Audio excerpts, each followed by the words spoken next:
देखिए, पहली चीज़ है क़यामत का इल्म।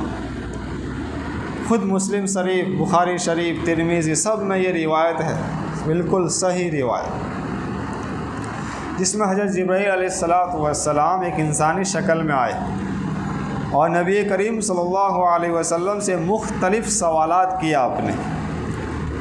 ईमान क्या है, इस्लाम क्या है, एहसान क्या है, सबका जवाब नबी करीम सल्लल्लाहु अलैहि वसल्लम देते रहे। आखिर में जिब्राईल ने सवाल किया, मतस्सा, क़यामत कब आएगी? उस वक्त नबी करीम सल्लल्लाहु अलैहि वसल्लम ने जवाब दिया, वल मसऊलु अन्हा बिअअलम मिनस्साइलिन, कि सवाल करने वाला जो है वो जो जानता है वही मैं जानता हूँ। क्या मतलब? जिब्राईल को भी नहीं मालूम कि क़यामत कब आने वाली है। तो नबी करीम सल्लल्लाहु अलैहि वसल्लम ने कहा, साइल यानी सवाल करने वाले से ज़्यादा मेरे पास भी इसका इल्म नहीं है। उसके बाद नबी करीम सल्लल्लाहु अलैहि वसल्लम ने अलामतें बताई कि ये चीज़ें जब होने लगो तो समझ जाना क़यामत करीब है। उसमें 3 अलामतें हैं। एक तो छोटी छोटी निशानियाँ, एक दरमियानी निशानी और एक बड़ी, यानी क़यामत की निशानियों को 3 हिस्सों में तकसीम किया।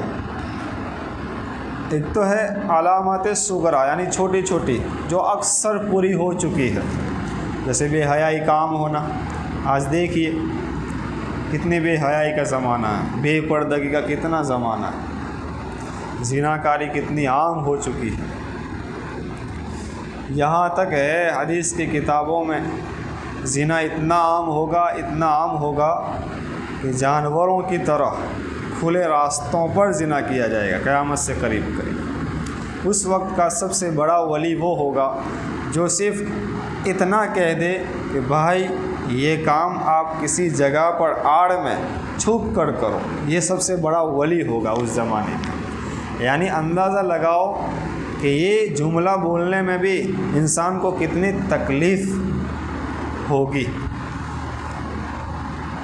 इसीलिए अमेरिका के कुछ शहरों में ये कानून बन चुका, किसी ज़िना वाले को अगर आपने टोक दिया आप पर केस हो जाएगा। तो इस हद तक बेहयाई फैलेगी।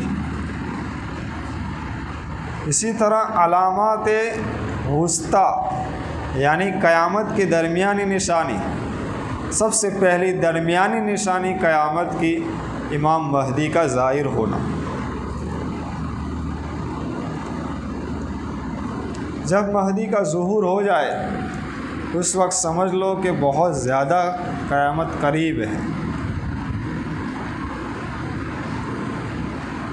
उसके बाद अलामात कुबरा, क़यामत की बड़ी निशानियाँ, यानी चंद वक्त के बाद, कुछ ही घड़ियों के बाद क़यामत आ जाए। वो है सूरज का पश्चिम से निकल जाना। पूरब से निकलता है, पश्चिम में डूबता है, उल्टा होगा। जिस दिन होगा ये, वो रात 3 दिन के करीब करीब लंबी होगी। बच्चे सो कर उठता जाएंगे। अगर उस रात में कोई मुसाफिर निकला होगा, सफ़र करते करते थक जाएगा।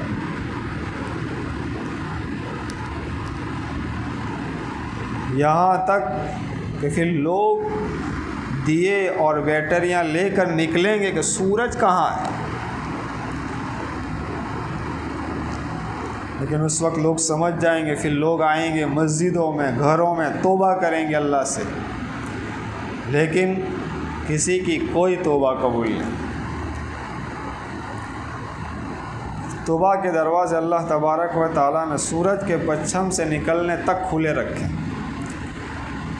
जैसा सूरज पश्चिम से निकलना शुरू हुआ, इसके बाद कोई, और हाँ ये भी बात याद रखना, बहुत सारे काफिर उस वक्त मुसलमान हो जाएंगे जब ये मंज़र देखेंगे, लेकिन किसी का ईमान काबिल कबूल नहीं। क्यों? क्या बहुत करीब क़यामत। तो कोई तौबा करने वाले की तौबा कबूल नहीं, किसी गैर मुस्लिम का ईमान में दाखिल होना उसको कोई फ़ायदा नहीं देगा उसको, क्योंकि वो सबसे बड़ी निशानी देख चुके हैं। तो ये कुछ निशानियाँ थी, ऐसे तो फिर और भी निशानियाँ, जैसे दाब्बतुल अर्ज़ एक जानवर है, इतना अजीब व गरीब जानवर वो निकलेगा कि इंसानों से बात करेगा और हर एक की पेशानी पर निशान लगाएगा, ये काफिर ये मुस्लिम, ये काफिर ये मुस्लिम। उसको कोई धोखा भी नहीं दे सकेगा, आपके दिल में जो होगा इसी के हिसाब से वो निशान लगाएगा। दाब्बतुल अर्ज़।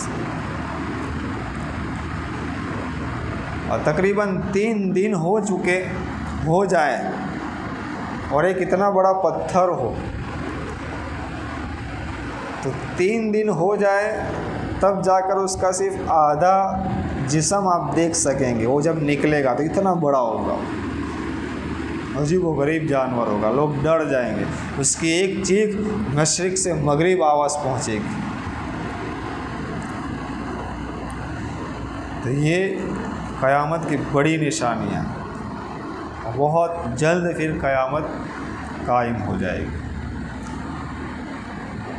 तो अल्लाह के रसूल सल्लल्लाहु अलैहि वसल्लम ने क़यामत की निशानियाँ तो बतला दी, लेकिन फ़िक्स क़यामत कब आएगी, क्या दिन होगा, कौन सा महीना होगा, कौन सी तारीख़ होगी, ये हमारे नबी को भी इसका इल्म नहीं। दूसरी चीज़ वयुनज़्ज़िलुल गैस, बारिश। आज हम देखते हैं कि बैरोमीटर के ज़रिए हवामान विभाग वाले बताते हैं, लेकिन वो एक अंदाज़ा होता है। बैरोमीटर के ज़रिए भी एक अंदाज़ा लगाया जाता है कि भाई यहाँ इतनी बारिश होगी, इसीलिए वो लिखते भी है संभावना, फ़िक्स कोई नहीं कहता। इसीलिए हम देखते हैं कि बहुत मर्तबा वो आगाही क्या होती है, गलत साबित होती है। खुद हवामान विभाग वालों का एक प्रोग्राम कैंसिल हुआ, खुद हवामान विभाग वालों का बारिश के बिना पर एक प्रोग्राम कैंसिल हुआ। यानी वो खुद भी नहीं तय कर पाए कि हम जिस दिन प्रोग्राम करने वाले हैं उसी दिन इतना ज़बरदस्त तूफ़ान होगा। समझ में आई बात? तो ये जो भी आज हम देख रहे हैं कि आगाहियाँ होती है हवामान विभाग वालों की वजह से, तो कुछ टेक्नोलॉजी के बिना पर करते हैं, लेकिन फ़िक्स नहीं होता।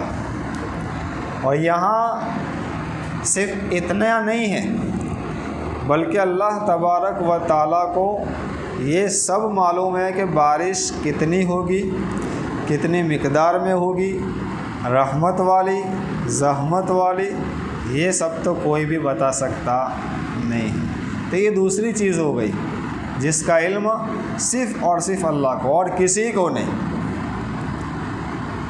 तीसरी चीज़ वयअलमु मा फ़िल अरहाम, माँ के पेट में क्या है, वो भी आजकल टेक्नोलॉजी का ज़माना है।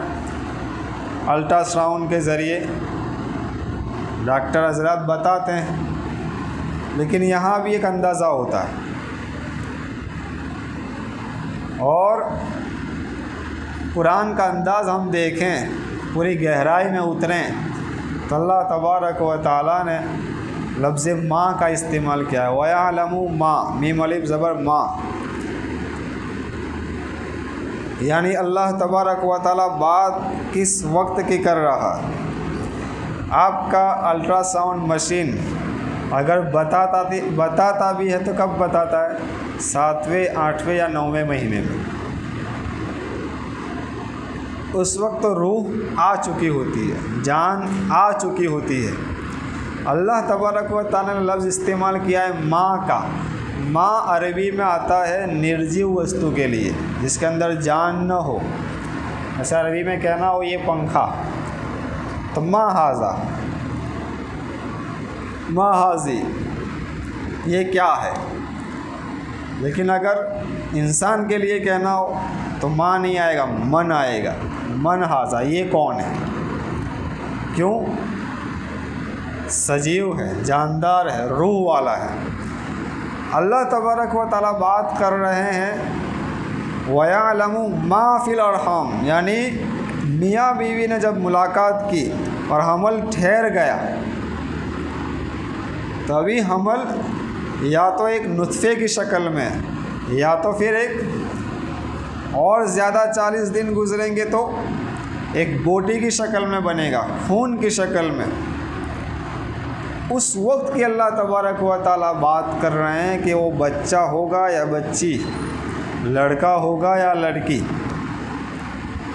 ये किसी को भी इल्म नहीं है।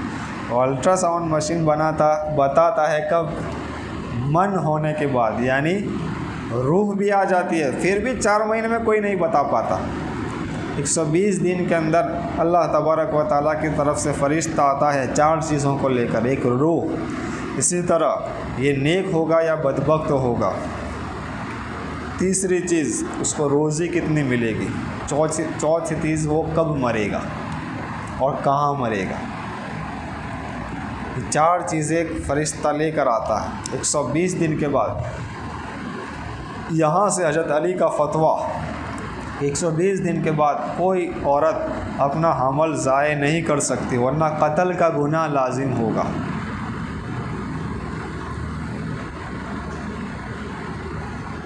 तो मशीन जो बताता है 7वें 8वें महीने में, वो भी क्या होता है, एक अंदाज़ा होता है। बहुत सी मर्तबा देखा गया है कि बताया लड़की और निकला लड़का। तो 3 चीज़ें समझ में आ गई। चौथी चीज़, इंसान आइंदा कल क्या करने वाला है, वो क्या कमाएगा, इसका इल्म अभी सिर्फ़ और सिर्फ अल्लाह ताला को है। हम देखते हैं रात में इंसान पूरा अपना खाका तैयार करता है, कल यहाँ जाना है, इसको इतना माल देना है, वहाँ से इतना माल ख़रीदना है। लेकिन बहुत सी मर्तबा हम अपनी आँखों से देख रहे हैं, इंसान निकला, फिसल गया, वहीं के वहीं इंतकाल, पूरी प्लानिंग फेल। रात में पक्का सौदा हो चुका है, गया, सामने वाले ने धोखा दे दिया, पैसा आपको मिल भी गया, आते वक्त चोरी हो गई।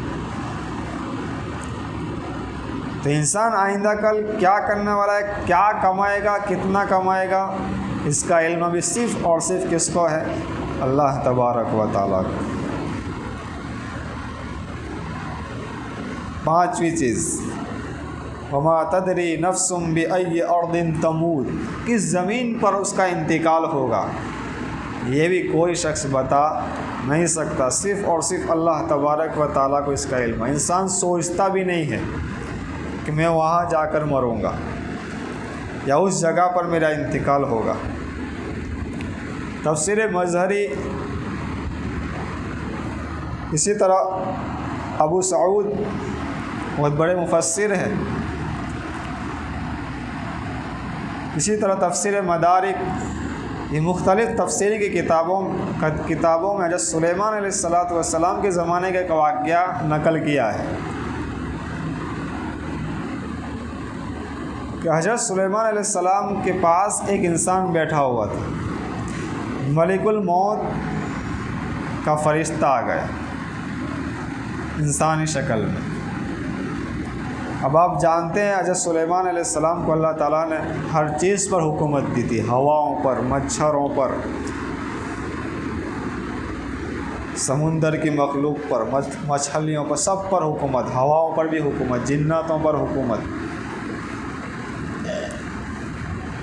क़यामत तक ऐसी हुकूमत किसी को नहीं मिलेगी।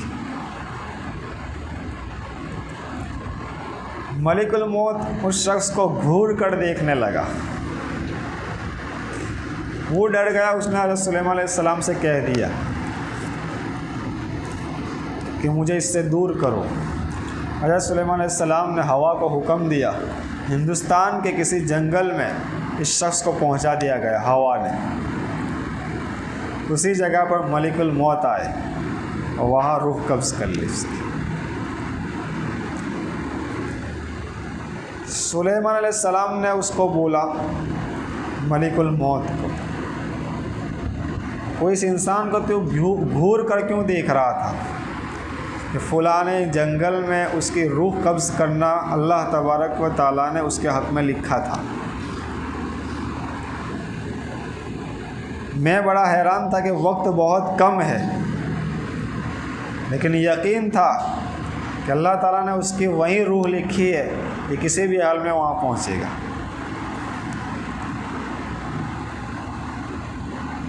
तो इस तरह का मामला है। कई सारे लोग हंसी खुशी निकलते हैं फ़्लाइट के सफ़र में, फ़्लाइट क्रैश हो जाता।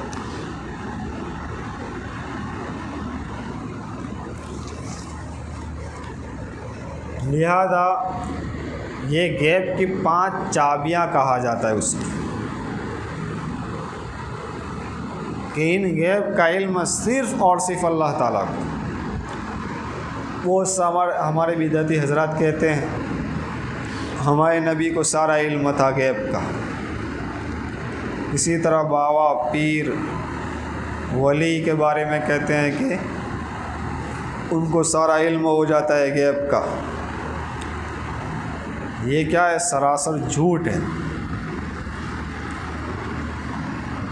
अल्लाह तबारक व ताला ने जो कुछ नबी को बताया वही नबी ने इरशाद फरमाया। ये गैब थोड़ी ना हो। गैब कहते हैं कि बीच में किसी का वास्ता ना हो और नॉलेज किसी को हो जाए, ये गैब है। तो नबी ने जो कुछ भी बताया कि ये होने वाला है, तो नबी को किसने बताया?